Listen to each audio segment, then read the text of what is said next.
As we are thrilled to be joined by Hall of Famer Hank Aaron here in the top half of the third. Hank, it's a pleasure to have you with us. Welcome. Well, thank you very much. It's my pleasure.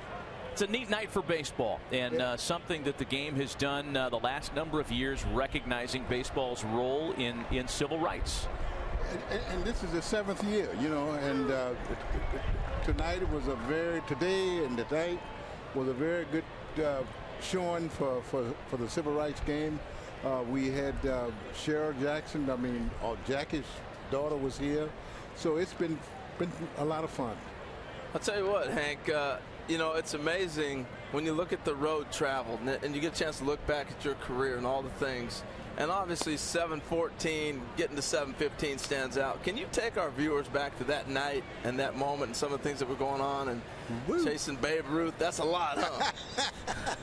I try to do the best I can here. Okay. Really, that night, you know, for the whole year, I was not allowed to come out of the ballpark in the front. I had to come out in the back, and I had 2 or 3 security guards with me, you know, and I was not allowed to stay with my teammates. And that was more because of the racial tension? That's right. Wow. That's what it was. And I stayed with myself. And I had one player, Paul Casanova, who helped me more than anything. For a year and a half, Paul Casanova would bring dinner to me after the ball game in my room. And that's the way I lived for a year and a half. Wow. They're just, it's amazing for younger fans to hear stories like this, because it wasn't that long ago that you were chasing the record, and to hear that these kind of tensions existed back then, I think it's disturbing and eye-opening for a lot of younger fans.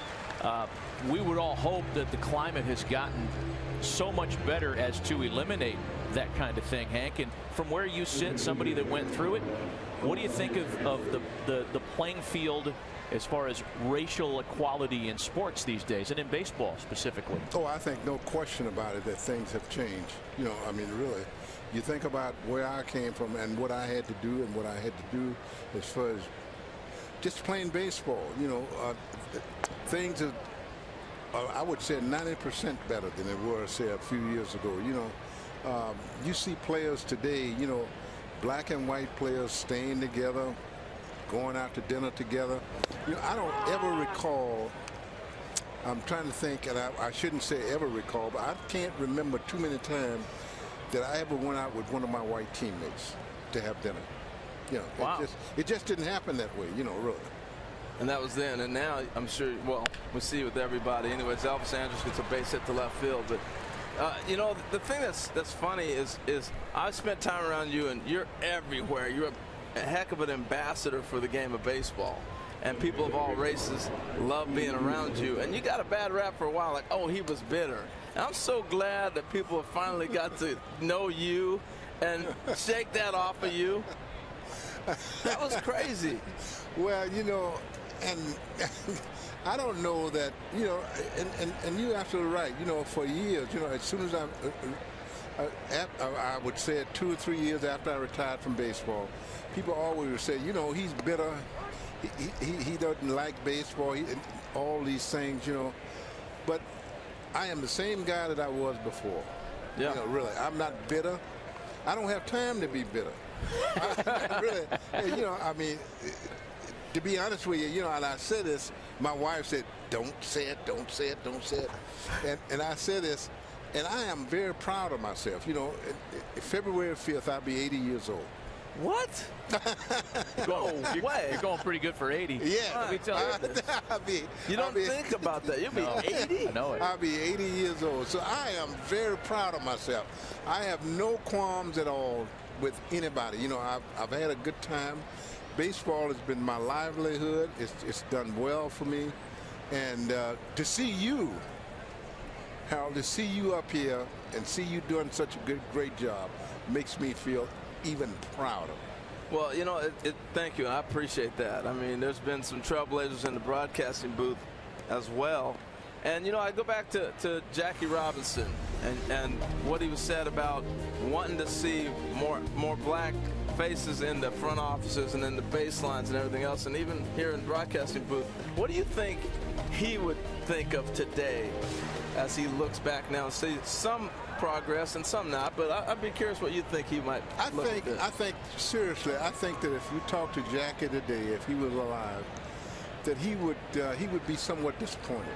Not so much as far as baseball making progress in the booth and all the other things, but I think as far as playing baseball itself, I don't think that he would understand. You got fly out to center. I don't think he would understand. He would understand the progress that has been made in baseball. You know, we are talking about right now, as far as when I broke into baseball and started playing baseball, that was almost 15, 16, 17% black participation, as far as on-field participation. Now I think you're talking about 8 or 6 or 7% participation. Right. For minorities, I'm talking about American minorities playing baseball. Right. So I don't think that he would be pleased with that. I think he would be pleased with other things that is happening in baseball. But I think that on field, I think that he would be displeased. There have been other sports certainly that have become more appealing for younger fans, for younger athletes. But I think that's why nights like this and programs like the RBI program are so important. And I know that, Hank, you share a friendship, a long-standing friendship with Commissioner Seelig, and he's made it a real point of emphasis. Things like the RBI program, the civil rights game. None of this is going to happen without a great effort to reach out to youth today and bring them back into baseball. That is exactly right. And that's what we have to do. We have to understand that kids from little league up understand that baseball, we want them to play baseball. And what has happened, I think, and I think they talked about it in the round table discussion the other day, was the fact that these kids, a lot of them, when they get to a certain age, they divert and go someplace else. They don't play baseball. They do something else. You know, I was amazed. You know, you honored a friend of mine tonight, Bo Jackson. Right. Now, Bo Jackson was unique. He could probably play any sport that he wanted to play, baseball, basketball, whatever. You know, he was just that. But I don't see many athletes come along like him. But I said that if we want to keep the Bo Jackson playing baseball, we got to let them know that we want them to continue to play baseball rather than football. Yep. Right. No, that's a great point. And it starts early, like you talked about, at early age. If you didn't play baseball, what would you have played? I don't know, Harold. You know, really, my mother was very strict, and my father was somewhat of a carpenter. And I think I did a lot of things with my hands. I worked with my hands. That's where all that power came from. I did a lot of things with my hands, but I don't know what I would have done. But whatever it would have been good. I would have worked hard to make myself the best that I could be. It's a great message, and yes, that is a tremendous message.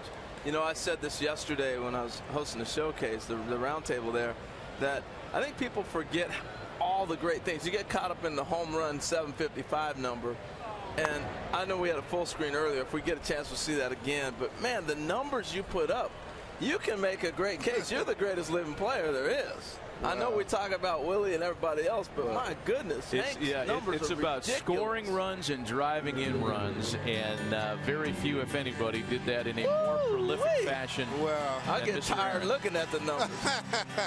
Well, thank you very much. You know, I was fortunate enough to play with some great ball players, really. And you know, you mentioned one just now, Willie Mays.